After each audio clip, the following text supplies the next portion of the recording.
panel discussion, promoting active employee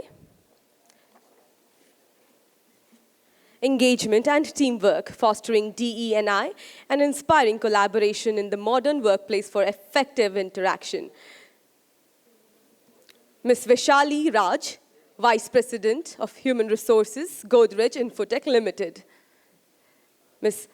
Vaishali Raj, Vice President and Group Head of HR and Godrej Infotech, envisions HR as a strategic business ally, a pivotal figure in executive decisions. She intricately aligns people and technology, driving the organization forward with a keen understanding of their interconnection.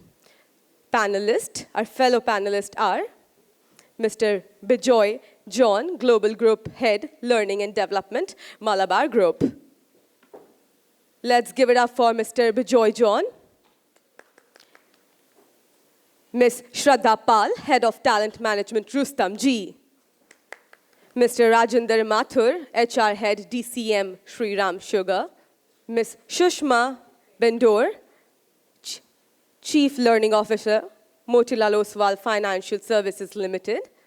Ms. Shilpa Pai, Senior Vice President and Global HR Head, 3i Infotech Limited. Mr. Subesh Bhattacharjee, Deputy Vice President and Head Talent Development, Piramal Enterprises Limited. Over to you, to the entire board of panelists. Everybody, I'm sure all of you wanted a break, right? I understand, and I'm sorry I got a bit delayed because of the traffic, and I never really envisaged, it's going to be such an uphill task coming here. But before we start this session, I have a question for all of you.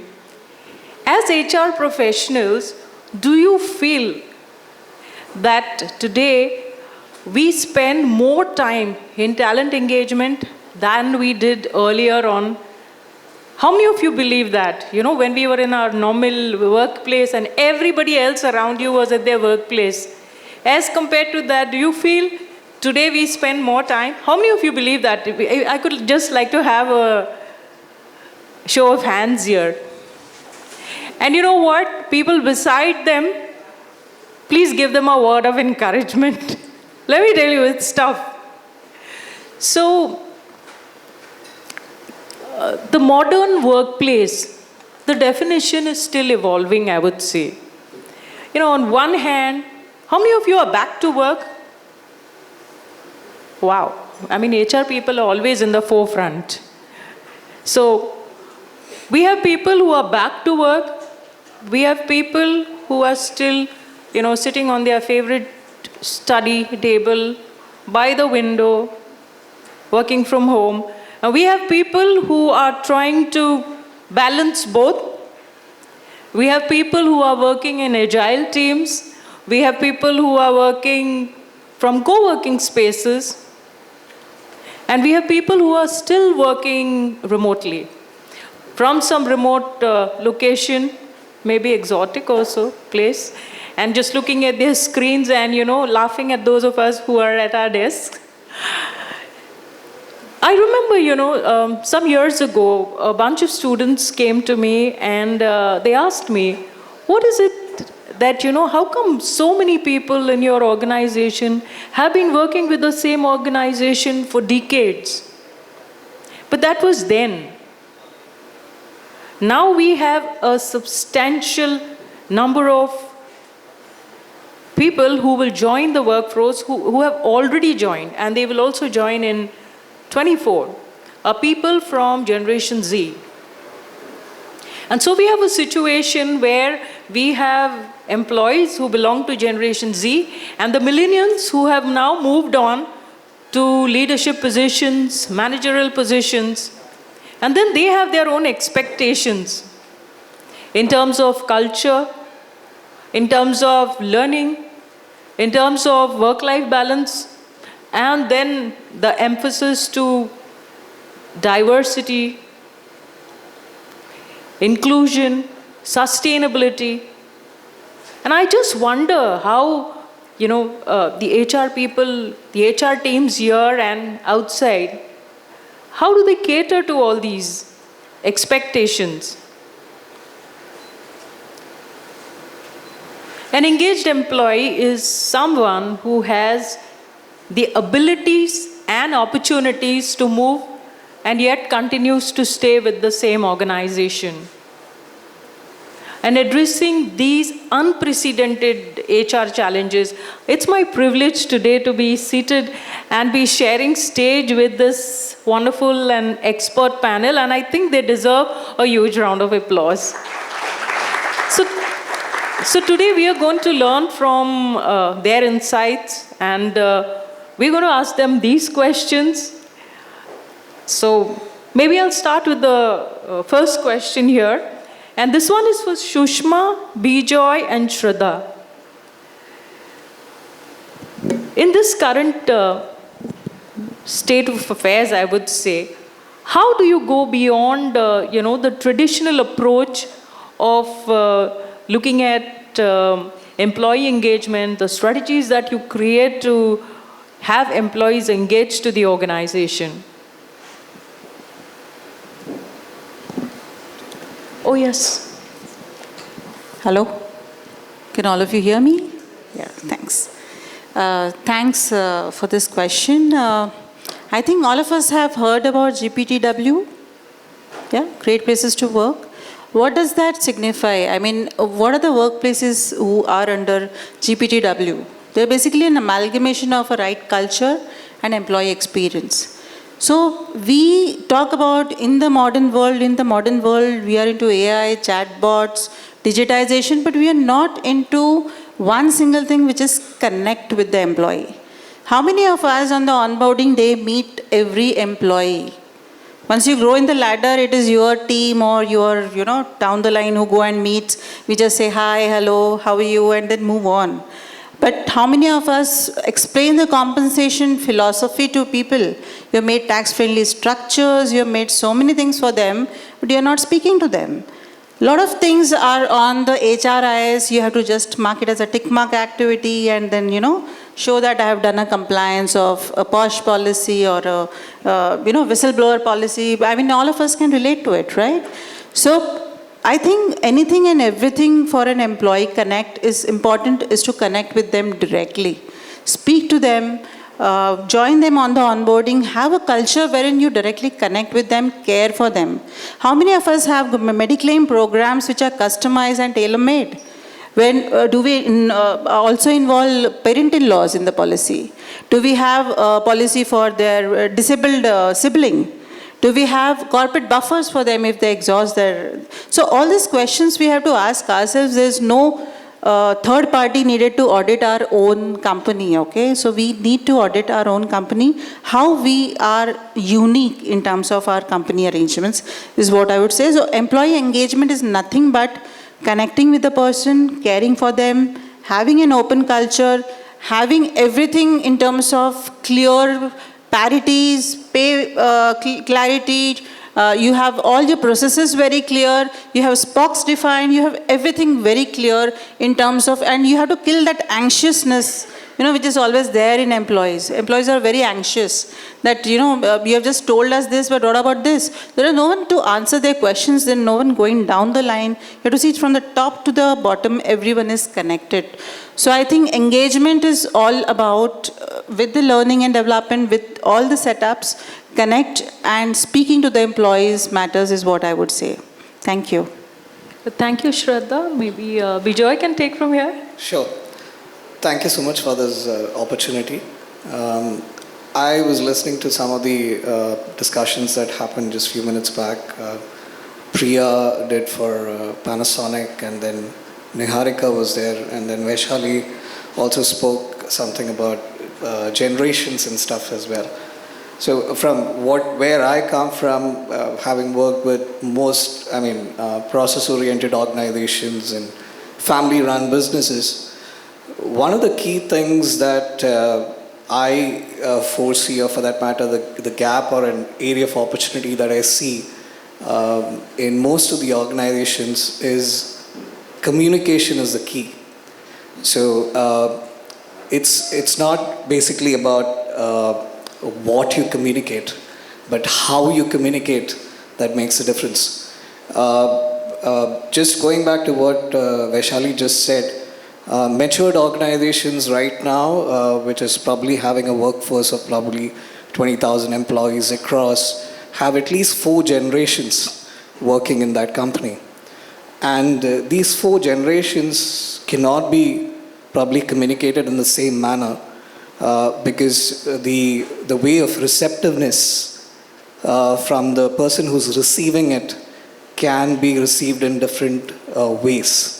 Just to give you a small example is, if you have your value as one of your company values as transparency, that you're transparent towards the employees, a Gen Z would take transparency in a different way as compared to a baby boomer who is there in the organization.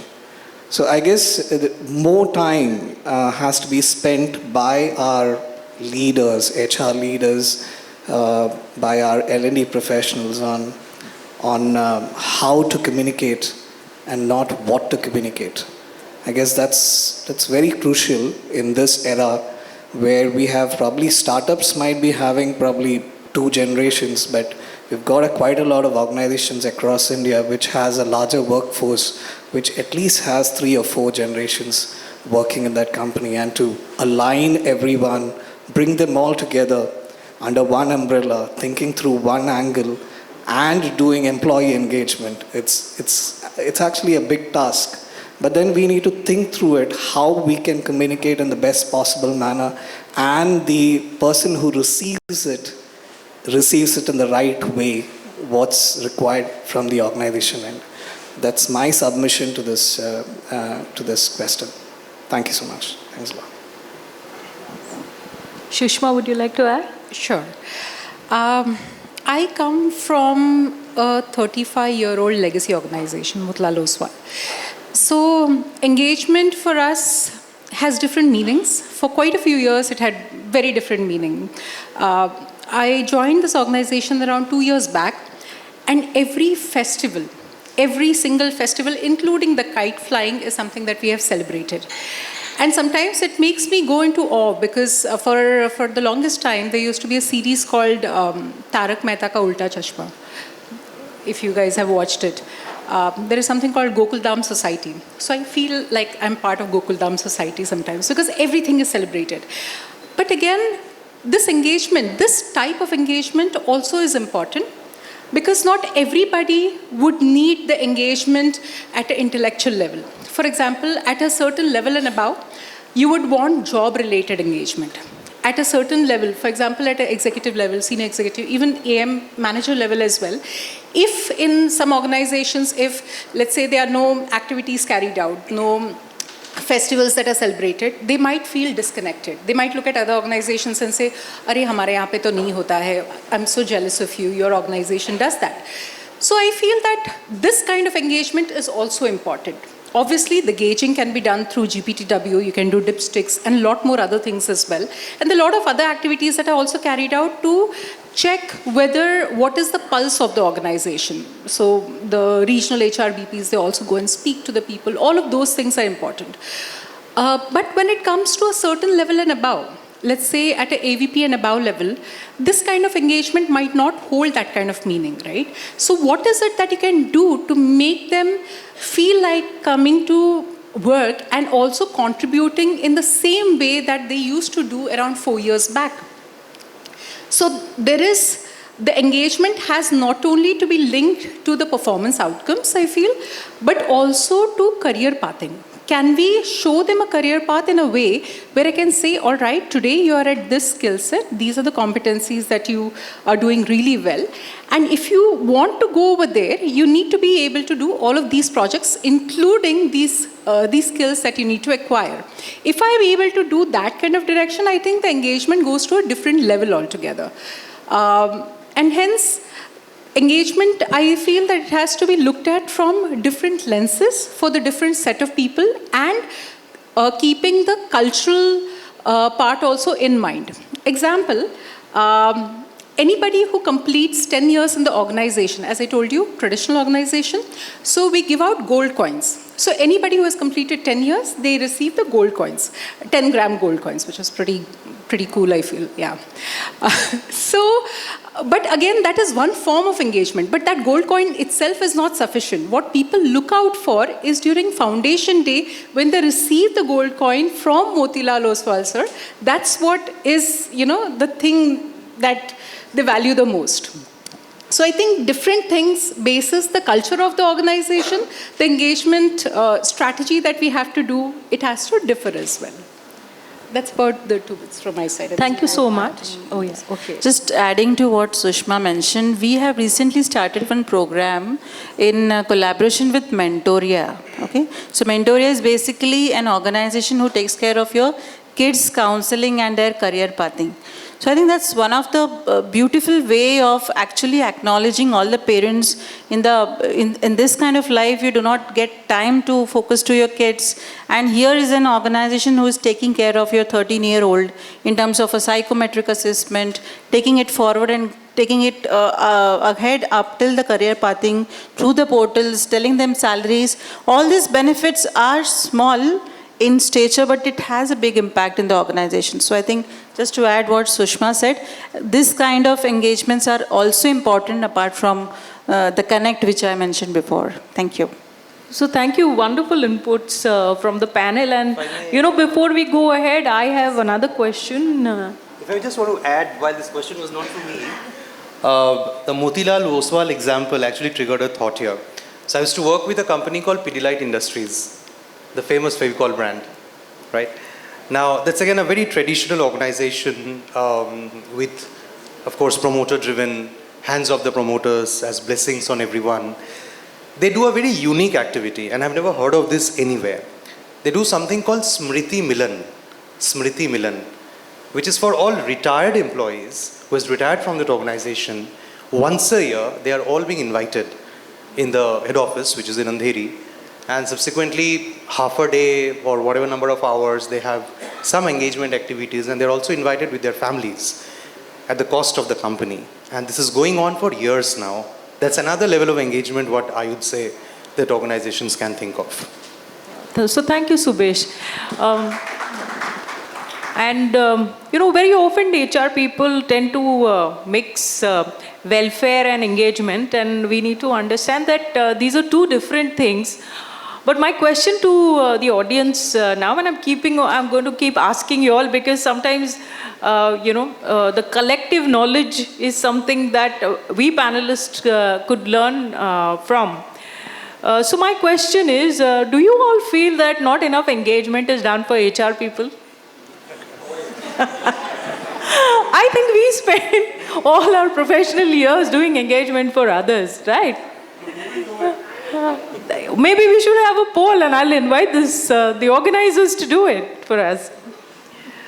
So Shilpa, my question is now to you, with all the fantastic experience that you have, would you like to share with us some innovative strategies that you have implemented, especially in the context of both remote and hybrid? Yeah, so good afternoon, everyone. I know this session is, everybody must be waiting for the tea break. But just to add, today one of the reasons I'm able to be here is basically because of this flexi work environment we are enjoying today. So I just came, I didn't even apply for leave. I just told my boss I'm connecting from home. Then he asked me, where are you going? I said, I'm going for one session. He said, okay, don't give wrong examples about our company. You say right things and come. Okay, so I think in this wake up of this global transformation in the work dynamic, I think the hybrid model has become the center stand. So today when we talk about the innovative activities, especially in this hybrid model, I still remember, way back in 2004, 2005, every 3 late marks, my half day salary used to get deducted. And it was very devastating, because that time, when I was in my early days of career, our salaries also were peanuts, and that half day also deduction of the salary was too much.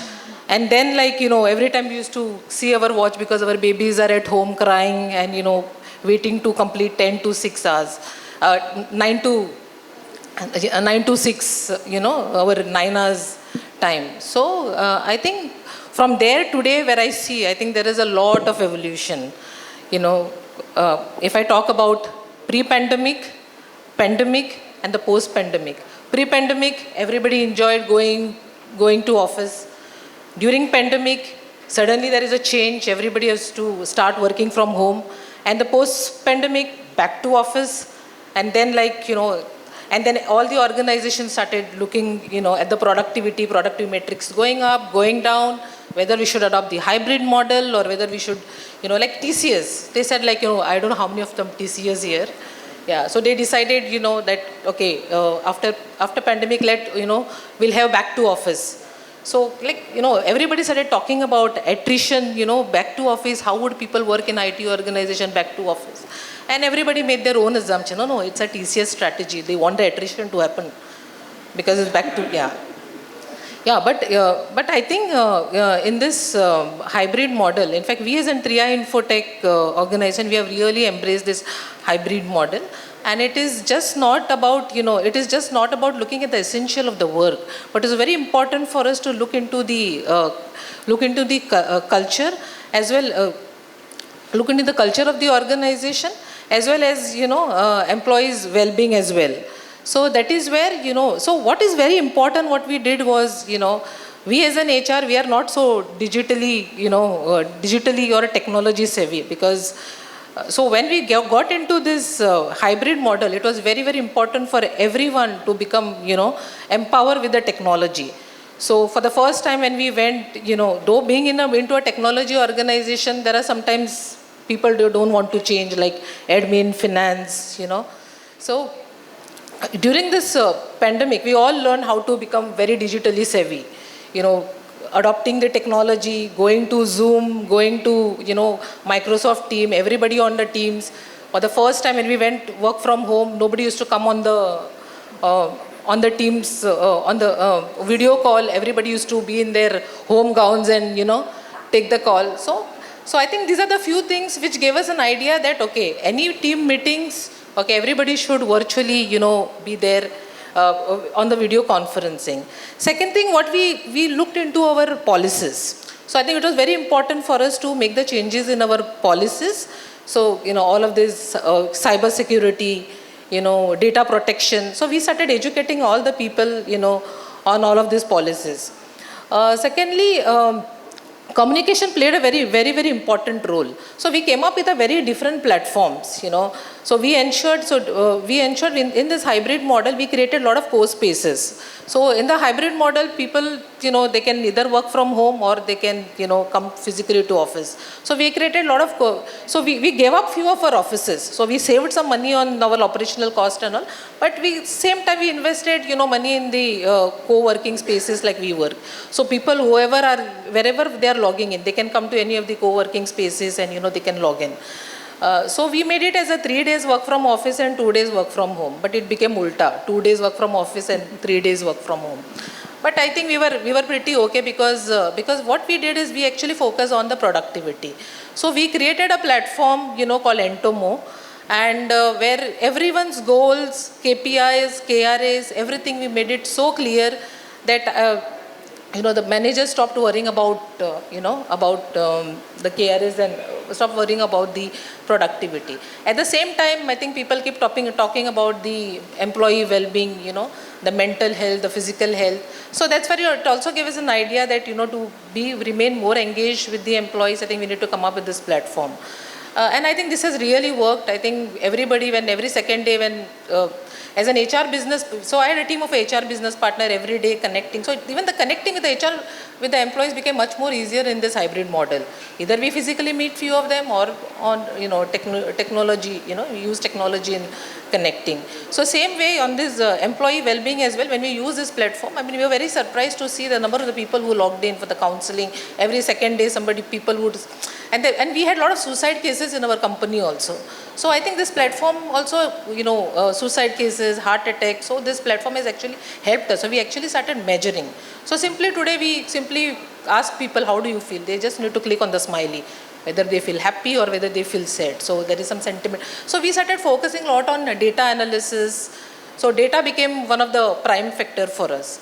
So I think there is a lot of evolution. I think I can go on and on because it's very close to my heart. But nevertheless, I think regular feedbacks. So these are regular feedbacks. In fact, one of the major change that we did in our policies, which none of you will appreciate, is in our leave policy. Because we went in the hybrid model, we said only from 42 leaves which needs to get carry forward, we said only 18 days leaves will get carry forwarded. So it is not about the work-life balance. It is about the quality of work. So we created such a space that, okay, HR team will work only 3 days a week. Monday to Wednesday we will come to office. At the same time we'll all will connect. After that we will go and connect wherever we want. My baby is not keeping well. Okay, full day I will sit with my baby, but in the evening I will work whole night. But I will ensure I will complete my. My productivity will not hamper. So that is how I think the hybrid model I think we all need to embrace, and we are embracing it, and we are enjoying the journey, and I think everybody should go to hybrid model. So thank you, Sushma. I think that's a wonderful input that she's given, because I think all of us, it has been a task getting people back to office after people have experience working from home. And many times HR people believe, engagement and getting people back to office is having breakout rooms and beanbags to sit and work from. But if you really look at it, employees come back, and when you talk to them, they're coming back only if they believe they're going to be more productive working from office, if they're going to have better networking, and if they're going to be learning more. I think these three things are what will get employees back to office, not what we believe, but what they believe they're going to get. So with that, I think I'll go to Subesh. And Subesh, this question is about DE&I. What specific initiatives have proven effective in creating such a workplace in terms of diversity, equity, and inclusion? Sure. So first of all, thank you for putting in a question around DEI. This is certainly a topic which I think as an HR community or India as a whole, we are still discovering. Do we all know who or who is not included as part of DEI? I don't know. And I'm still adding to the list. So this is a discovery. There's an interesting piece that I was reading the other day. There's a community in New Zealand. It's called Maori. That's how I pronounce them. And the island where they are supposed to live, that's sinking, of course, because of all the global warming and everything is happening. Now, they have a very different perspective about something called placenta, which is very close to all of our heart, because that's how we are connected with our mothers when all of us were born. Now, they believe that we all are connected with the Mother Earth with the help of placenta. That's absolutely a different perspective. Now, none of us could probably have thought about such an analogy the way they think. Now, I'm going to bring this back to the whole idea around DEI. There can be so much perspectives that can be all around all of us. Are we being able to embrace those perspectives? Now, unless we know the perspectives, unless we know who the communities are, how can I really create a strategy and say, hey, I'm a foolproof organization which has everything in and around DEI? Another example, I have a blind friend. So I work closely with few of the PWD communities, person with disabilities. A blind friend, educated, struggled to get a job in an organization, finally got one. So first day of his job, he requested me to join his office. I said, all right, I'll come give you company. He was a bit skeptical. His office was in the second floor. And we got into the elevator. We realized there's no audio in the elevator. I was wondering, if I were not there, how this fellow would have managed to get into the second floor. The building was, I think, 7th or 8th floor. The next question is, are we sensitive? So is there infrastructure readiness that we have if we embrace DEI? I'll now come to Piramal, the organization where I work for. We do quite a brilliant stuff there, of course, and we are making progress. I'm not saying I lead DEI there for Piramal Enterprises Limited. I won't say that we really do a lot of stuff. For example, I'm not sure how many of you know of Radhika Piramal. I can, of course, take a name. She's part of the VIP, those VIP luggage bags that all of you must have used, all of us have used. So she has been, while she's not directly involved with Piramal Group in terms of Piramal Enterprises Limited, but she's one of our ambassadors from the family side to embrace, invite anybody who wants to talk to her or get into an anonymous group where they want to disclose about their identity, they want to share their load, their piece of information with anyone. So that's one kind of cohort that we have created, and we see that's helping. So the lesson learned there is there leadership endorsement who are open, who are embracing this community and who can talk to them anonymously, keeping confidentiality as one of their trust factor. The second element that we do as an organization is ERGs, the different buckets that we have created, whether it's for PWD or for LGBTQIA+ community or for any other community per se, we're still adding, or women per se. Different communities, but all endorsed by leaders and not really by HR. We have one HR representative from my team who just facilitates the process, but the ERG group, they come together and they decide what is the roadmap they want to do as part of their community building. And that's how these initiatives are undertaken. The couple of other things that we, of course, intend to do and we carry out, for example, there are organizations like Teach Edu, maybe it's based out of Sign. So they have people where they actually groom them, educate them, help them to get technical as well as professional qualification, certification, etc. for hearing impaired, and subsequently they place them in different organizations. So we're trying to look at how can we build in some of these as part of our recruitment strategy. So wherever there are roles possible, where you do not need some of those physical capabilities, can we have some of them coming in and join our organization? So these are some of the practices that we keep doing, and we continue to learn from the community, from all of us as we progress. Thank you. So thank you, Subesh. And it is so true, like what Subesh just said. It's about what the leaders think, or people who are in the position to take decisions. The philosophy of the organization is actually what drives employee engagement initiative. Each of you, each person who's seated out here knows that. We are at the end of it implementers. We define the policy, but the thought or the philosophy is always with the owners, and that is what brings engagement. And somewhere I think each and every one of us have to buy into that. I mean, we have to passionately believe in whatever we are executing. So the next question is, of course, for Sushma. Sushma, how do you feel mentoring and coaching programs aid in employee engagement?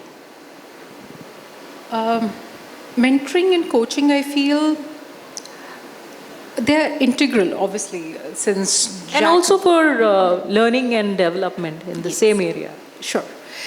I believe the first time I heard about reverse mentoring was in reference to Jack Welch. 1990s, I believe he had mentioned about how he had implemented it in GE. And even now it holds so true. In fact, yesterday I was having a discussion with a few of my colleagues, and they were very proudly talking about how they have put reverse mentoring in place. And it is very interesting that even after, 50 years? Even now it's going so strong. And I'm pretty sure going forward also the same thing is going to happen, because every few years, I believe it was the World Economic Forum report which says that every 2.5 years the skills change. So the skills that I have learned today, after 2.5 years they become redundant. So currently it might be Gen AI, which is the buzzword. A few years back it was data science. A few years back, Power BI. You know, it keeps changing, right? But this is one reverse mentoring. Mentoring is something which is an ongoing process.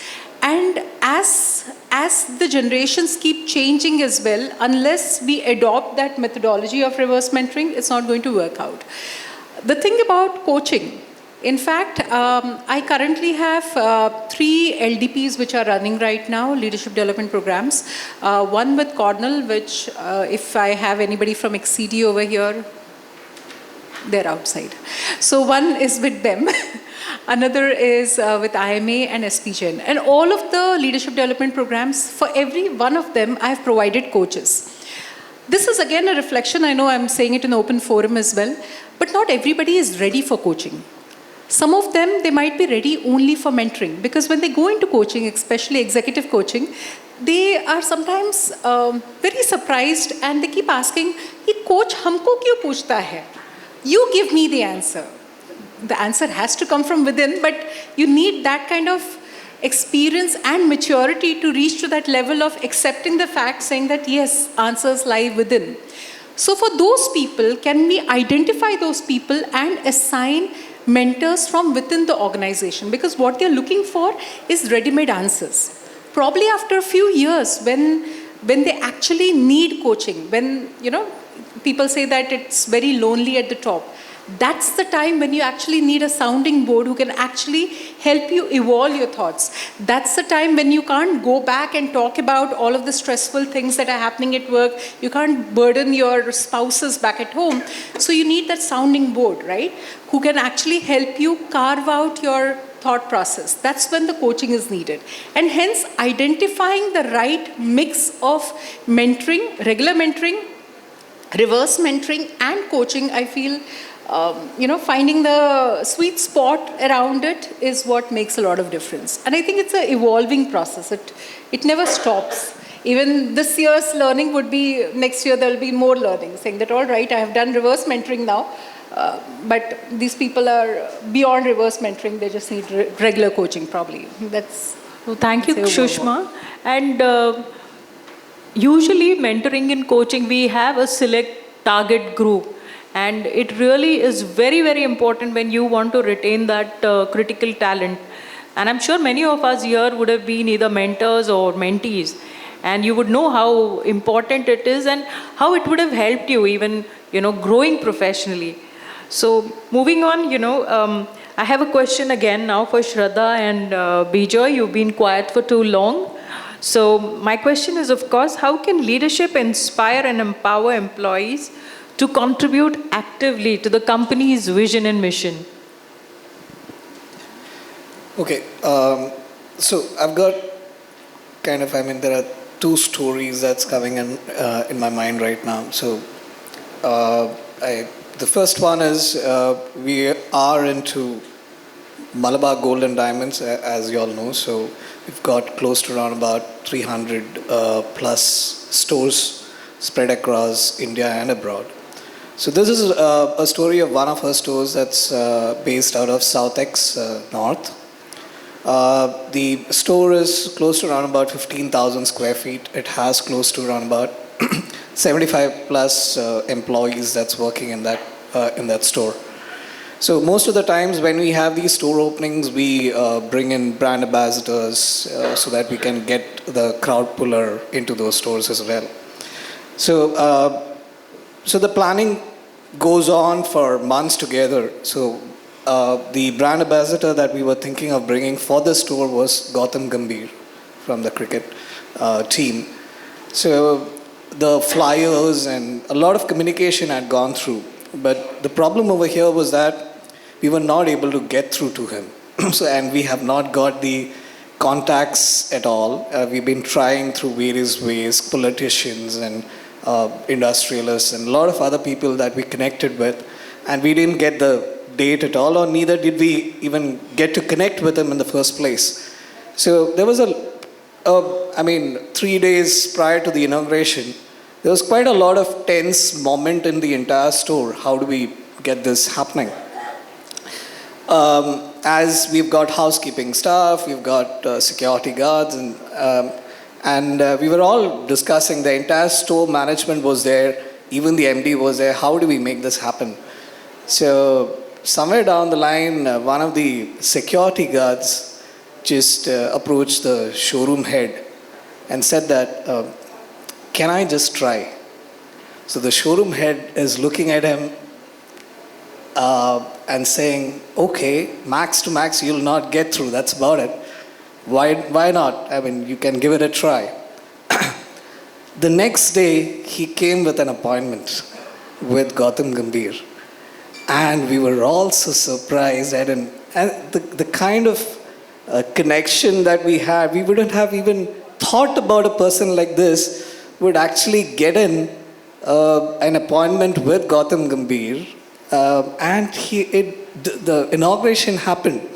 Now, the very fact that I'm saying this story, it's a actual happened incident that I'm sharing with you, is because of the fact that hadn't been that he didn't feel that connection with that particular store, or he wasn't aligned with the same vision with that store, he wouldn't have given that helping hand in the first place. I mean, he would have just kept his mouth shut and just not got into it, because the first thing that he thinks is, I'm just a person who's just opening the door, that's about it. But then, having said that, for me, that person is the first phase of the customer who walks into that store. So if he is happy, only then it goes on to the next person into that store. So I'm not saying that every single store is like this, but this was one of a case which happened, and we shared the story across, and that culture that starts building into that company, it actually shows that we do care. That's one of the story that I want to share. Second story that I want to share is that it's a homegrown company. Okay, so the company is based out of Kerala, Calicut. The chairman, MP Ahmed, he has gone through a lot of troublesome times bringing up the business. He was into various businesses, had a lot of failures, and that's how he has come up through this route. There is one thing that he believes, and that's followed all across. 5% of the profits that every store makes, the 5% of the profits is kept for CSR activities. And that goes by default across, okay, irrespective of whatever it is. This CSR money is being used for girls' education, sponsoring girls for various courses. And there are times when there are needy people who come into our stores asking for money and stuff. As in, we do have a team who goes and investigates everything.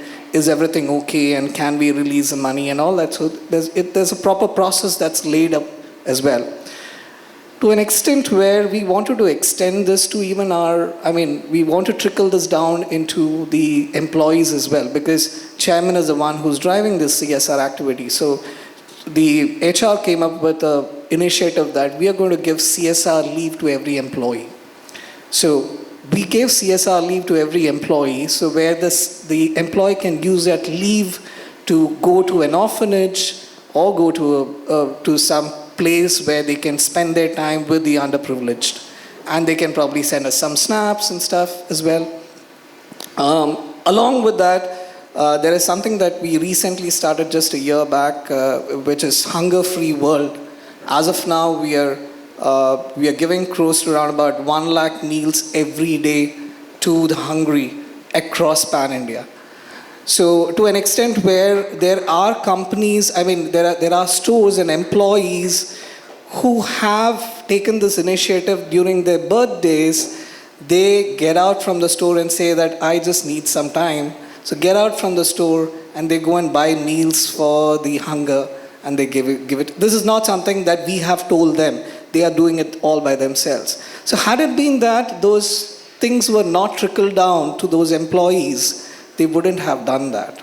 So it's important for us to probably communicate in the way that we would, or probably get those people in as well and get their buy-in for the vision and the mission for the company. So these are two examples that I can cite, which is pretty much there. Thank you, Bejoy. These are really inspirational.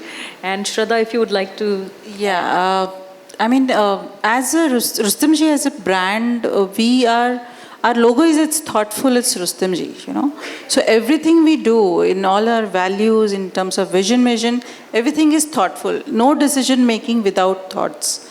So what happens is, when we talk about empowerment is nothing but taking your teams to the board. Now what happens is, in a town hall, you've heard about Chinese whispers, right? What the first person talks till it goes to the last mile. There are a lot of communication gaps. So I think we believe in a communication which comes from the top. Our town halls talk about our vision very clearly to everyone. We take care of every individual in the system, whether it's an outsourced, third-party person, or all the benefits are common to all.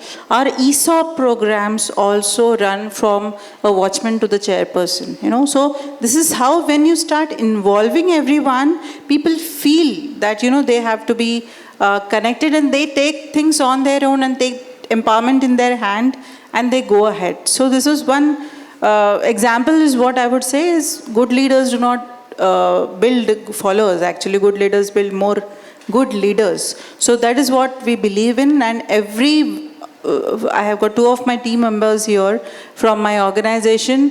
The more they come to me in terms of asking, what should I do?